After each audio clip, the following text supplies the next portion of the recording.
Welcome to the Narrate podcast, where we aim to tell God's story with our lives.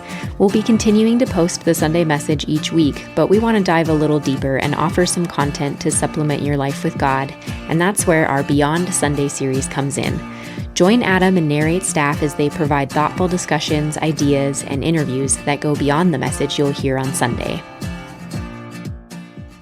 Hi there. So this week we wanted to talk about the rotating council, which we introduced last year. I'm sitting here with Hannah. Just kind of want to get your gears turning on that a little bit, get you thinking about who you might want to nominate, and also, if you're not familiar with the process, help you become familiar with it. So let's start with this. In your mind, Hannah, what makes for a great council member? Ooh, that's a great question. I think obviously is very serious about their faith and loves Jesus. Someone who regularly attends, serves, gives financially, and also someone who enjoys like those big picture leadership conversations, being in the room, and wants to support you and the rest of us as staff, but not control. Like they want to support the vision and protect that vision of Narrate. Sorry, because you've sat in council this year for the first time. Yeah. Most of them. I guess there's only been 3 or 4 of them. What has stood out to you in that process, having only known it from afar most of the time prior to this year? It's interesting. Like the depth of conversation is really interesting to me, or to listen to just everyone kind of brings their different ideas and perspectives, and it's a very like gracious room, but they're not like just like you don't bring the agenda item and they go, yes, let's move on. Like there's a lot of really good intentional conversation and questions being asked. They're really long. They're long, yeah. And they're way shorter than they used to be. Oh my gosh. Yeah. No, it's good. Yeah, so we try to meet, it's probably 6 times a year. It's roughly every other month. We try to keep it 5:30 to 8:30, but usually that 8:30 becomes 9, especially if we pray for one another. And yeah, I mean, this is kind of I don't know, it feels to me like this is a really big season as we look at the C4SO questions and the church planning questions, and I guess those are the 2 big ones right now. The need, some of the financial growth goals that we've talked about, and just the need for kind of Gen 2 of Narrate to begin to learn that practice of generosity. So it's a big year. So last year we rotated off. Kyle, who would have been founding member, moved here to Billings with me, was instrumental and still is. And then Steve Schroeder, who we lost track of when he came on, but he'd been on for 10 years as well. We brought on Marla Gates, who's been around Narrate for a long time, used to be on staff. We now have 2 former staff on council, along with Jody Bilyeu. And then Chris Watson joined us, it's been fun to see his financial brain start to click. Yeah. So I don't know if there's anything that stood out to me about that process other than just the joy of new voices and the grief of losing old voices. Yeah. But I think it's been a good proof of concept. Anything stand out to you? Because we also introduced this warden concept. Did anything stand out to you from that?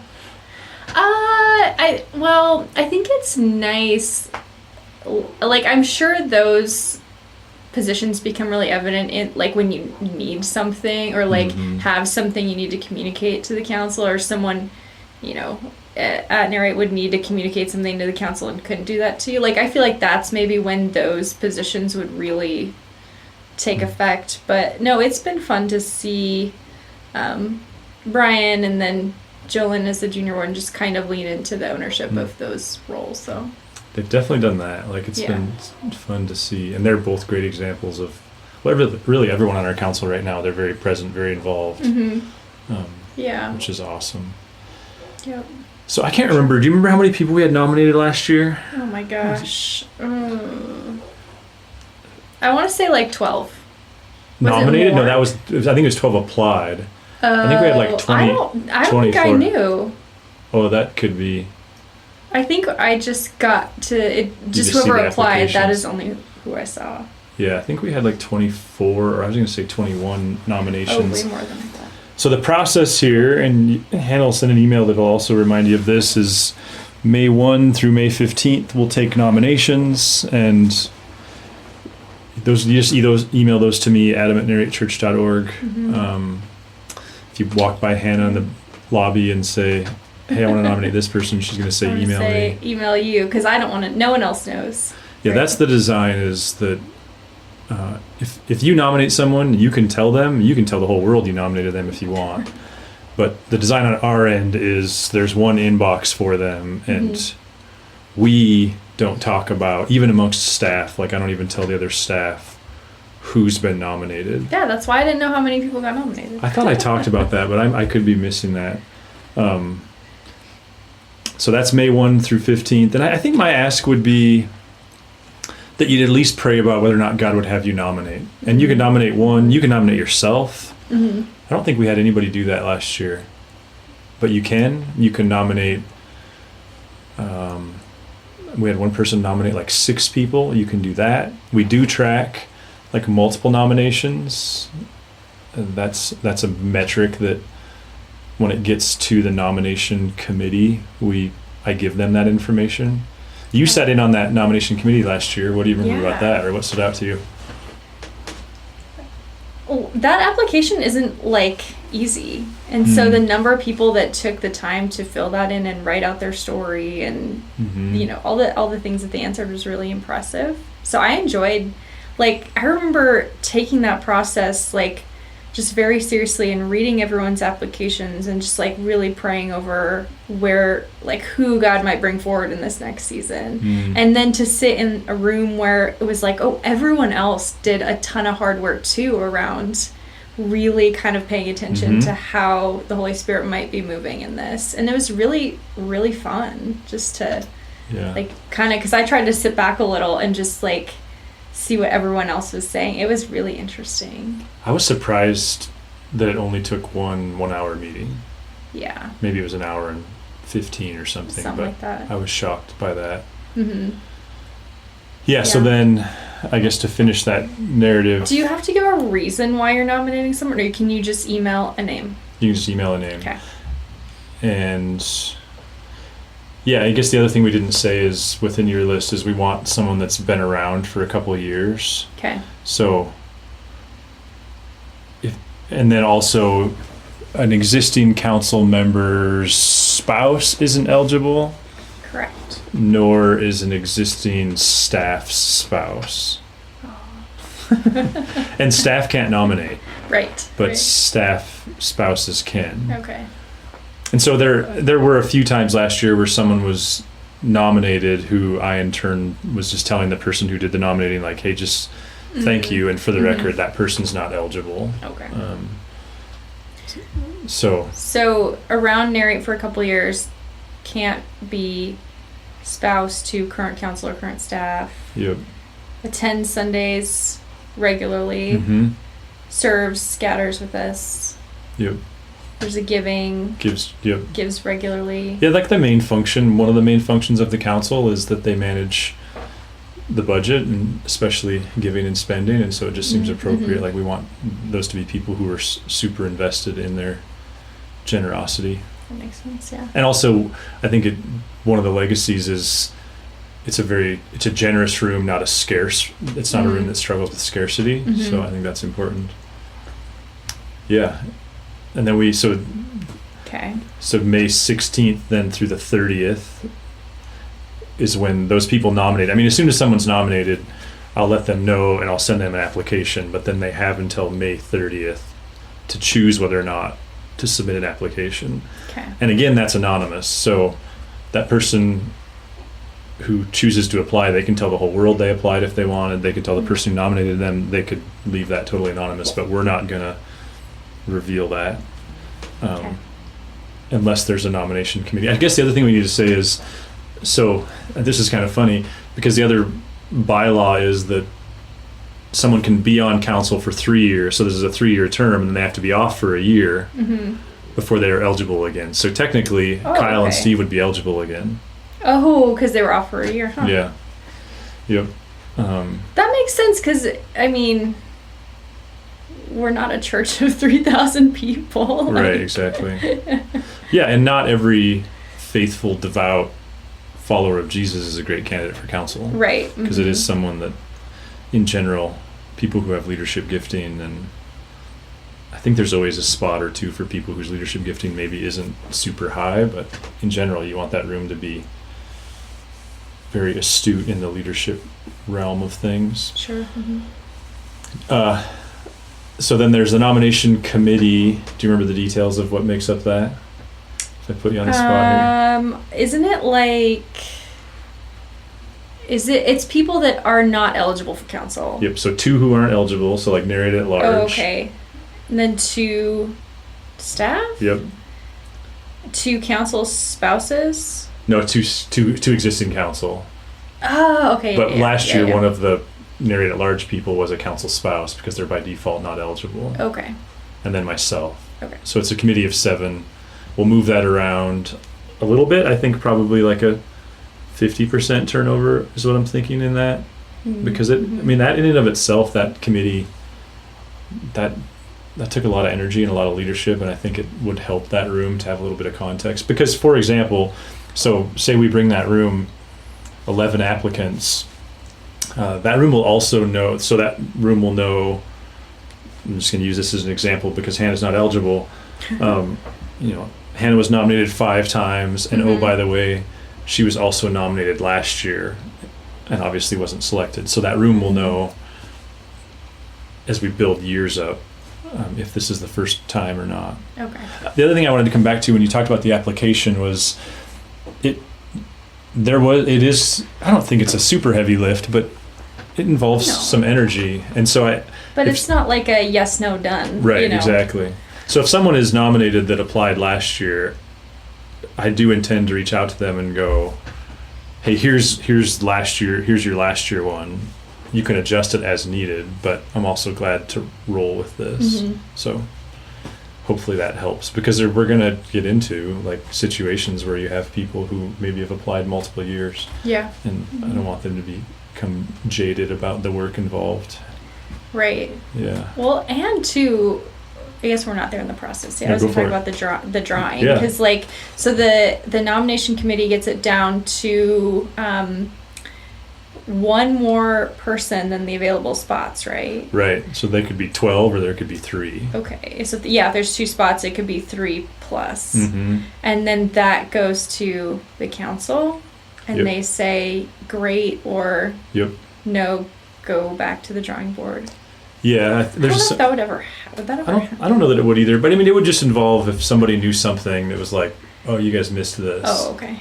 So yeah, I think it's technically in the language called a panel. So the committee recommends a panel of, in this case of this year, 3 or more people. Mm-hmm. That panel is then one person at a time presented to the council. And what you're saying there is the panel has to be accepted entirely or rejected entirely. Yeah. Mm-hmm. So if one person is rejected by the council, that doesn't mean everybody in that final panel is no longer eligible, but it means we have another committee meeting and we do it again. Mm-hmm. And if they agree to it, we put the names in a hat and draw 2, and those are the new council people. Yeah, I love that. Have you had anybody ask you about that? No. Yeah. I love it because I love the combination of intentionality and a sense of like submission and yeah, we'll see how that goes this year. But so then they apply. So then that nomination committee meets like June sometime. Yeah, early June. And then we know who's on the council or who's coming on by like the end of June. My goal is by June 15th. Oh, okay. Because one of the things and it was actually someone at Narrate from a different context confided in me of like, man, at my last church we did this and it was arduous and it felt like it was like a quarter of the year every year. So we've tightened the timeline a little bit more this year, and we may do it even more next year, because part of I want this to feel really efficient not belabored. So yeah, that makes sense. So I could see the chance to trim it down a little bit more. I think we've trimmed it. Because last year I feel like nominations were open for like 3 weeks, and then the application process was 2. But I think that, I mean, as for those of you listening, I think, again, I just want to reassert this it's really a big deal. And my hope would be that the hundreds of you who are owners at Narrate, if you don't nominate somebody, it'll be because you prayed about it and just didn't feel compelled. Yeah. Not because you didn't give it a thought. Yeah. I think it's the kind of thing where it'd be easy to think someone else would nominate, or someone else will select that person. But if you... That's true, yeah. Like, that was one thing that stood out to me last time was the lobby conversation of, well, do you think so-and-so would be good? And I'm like, well, I don't know. Why don't you nominate them and let's see where it goes? Or pray about that and then, put their name in. Like, you can do that. And it works when those of us that are able to, I can't nominate, but if you can, like, really be intentional about praying about it. And if a name comes... Totally. to you, just please nominate them. That's how it works. Yeah, it's because we're losing.